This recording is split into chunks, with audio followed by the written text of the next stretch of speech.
Tendría unos 4 años cuando los escuché por primera vez. Al menos es lo que recuerdo. La voz de un hombre comenzó a hablarme al oído mientras yo jugaba en mi cuarto con mis muñecos, y esa voz parecía conocer los nombres de cada una de mis figuras, no solo de mis juguetes de caricaturas, también los nombres que yo le daba a aquellos juguetes genéricos sin personalidad. Me decía qué hacer con los juguetes y a qué debía jugar. Me avisaba cuando mi mamá estaba a punto de entrar a mi cuarto, pero siempre de una forma más amigable que amenazadora. A mí me daba miedo decirle a mi madre, pues controlaba qué veíamos en la televisión, qué historietas leíamos y los juegos que jugábamos. Y no solo me refiero a mí, pues también controlaba lo que hacía mi papá y también mi primo menor, que vivía con nosotros desde que tenía 1 año, luego de que sus padres fallecieran. Continué escuchando la voz de ese hombre en mi cuarto todos los días. No me daba miedo y a veces incluso me hacía sentir acompañado, pero no quería que mamá lo escuchara. Siempre que ella entraba a mi cuarto, él se callaba como si de alguna forma pensara que ella lograría darse cuenta. Cuando fui creciendo y conociendo más del tema a través de las películas de terror que miraba a escondidas con mi primo,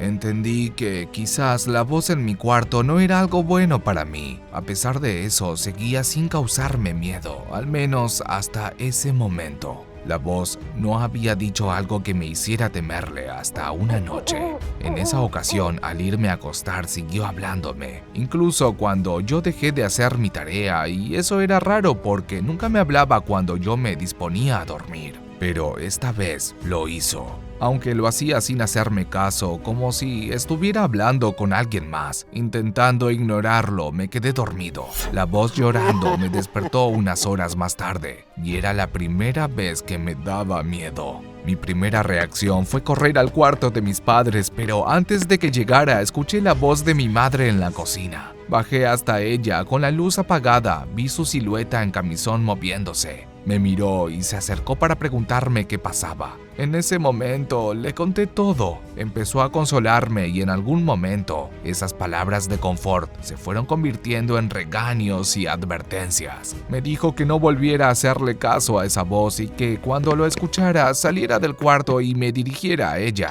Recuerdo muy bien que el sábado siguiente mi mamá me despertó muy temprano antes de que amaneciera. Me pidió que no hiciéramos ruido. Salimos y en el aire se respiraba todavía la brisa de la mañana. No había más movimiento que el de 2 o 3 personas de la tercera edad barriendo la acera frente a sus casas. Caminamos hacia las afueras de mi barrio. Pasamos un pequeño arroyo que dividía nuestro lado con el de las casas más humildes. Un poco más adelante llegamos a una vivienda cuyo patio estaba lleno de adornos y plantas. Una anciana nos hizo entrar y luego pasó con mi madre a una habitación contigua. Yo me quedé esperándola en la sala. En el sillón junto a mí, un muchacho enorme dormía roncando muy fuerte. Era muy alto y aunque no podía calcularlo bien, seguramente medía unos 2 metros, pues la mitad de sus piernas salían del sillón. Lo miraba con miedo de que en algún momento fuera a despertar y me encontrara ahí a su lado.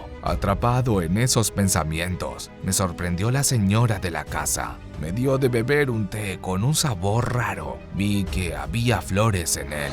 Cuando me lo acabé, salimos de la casa y regresamos. Mi papá aún no se levantaba y mi primo estaba en la sala viendo caricaturas. Nos preguntó a dónde habíamos ido y mi mamá dijo que por algo de desayunar. Supe entonces que lo que habíamos hecho era una especie de secreto.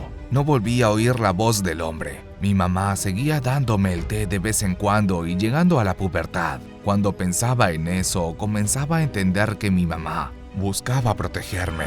Con el paso del tiempo, seguía tomándome el té, pero ya había olvidado por qué lo hacía. La voz del hombre en mi cuarto se empezó a convertir en un recuerdo borroso, como si solo hubiera sido parte de un sueño. Mi mamá murió en enero del año pasado luego de una enfermedad que la fue consumiendo a una velocidad tremenda. Perdió gran parte de su cabello y adelgazó de una forma anormal. En sus días finales tenía un aspecto tan doloroso que me hubiera gustado poder borrarlo por completo de mi memoria. Pero así, con esa imagen, empezó a aparecerse por las noches en la casa, sentada en la sala, caminando por la cocina y siempre dejándose ver por unos segundos en los que podríamos distinguirla con toda claridad, para luego desvanecerse. Casi siempre alcanzaba a ver en ella una ligera sonrisa que, sin embargo, contrastaba con sus enormes ojos rojos que daban a entender que estaba furiosa.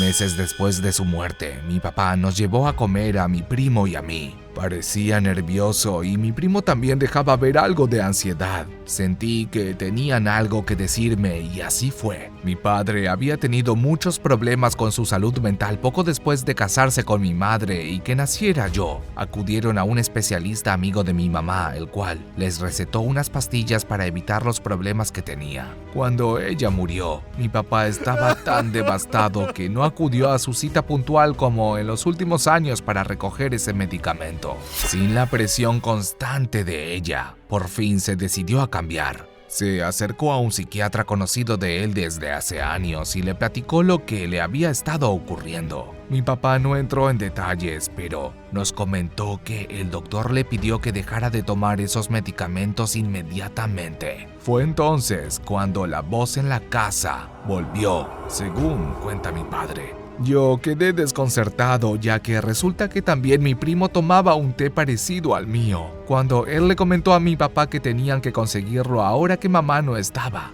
empezaron a encontrar esas extrañas coincidencias. Habíamos ido a comer porque querían preguntarme si a mí me pasaba algo parecido. Por alguna razón quisieron tener esa conversación fuera de la casa. Entonces, supimos que los tres habíamos escuchado esas voces. Mi primo quizás de una forma más aterradora que los demás, ya que eso que vivía en nuestra casa le insistía para que cometiera actos horribles. Incluso una vez lo incitó a que se quitara la vida. Afortunadamente, mi primo no le hizo caso.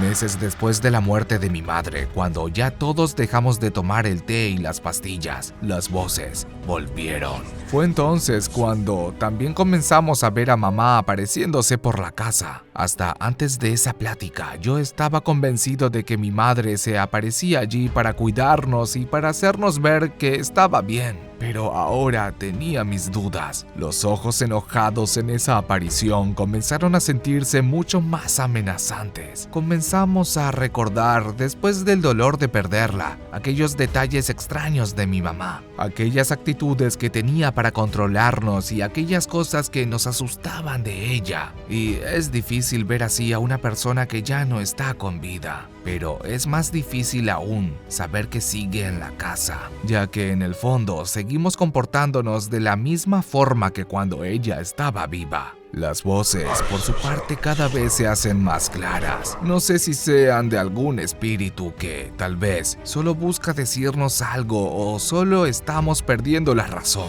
Por lo que más me temo es que esas voces pertenezcan a seres que no tengan ninguna buena intención hacia nosotros.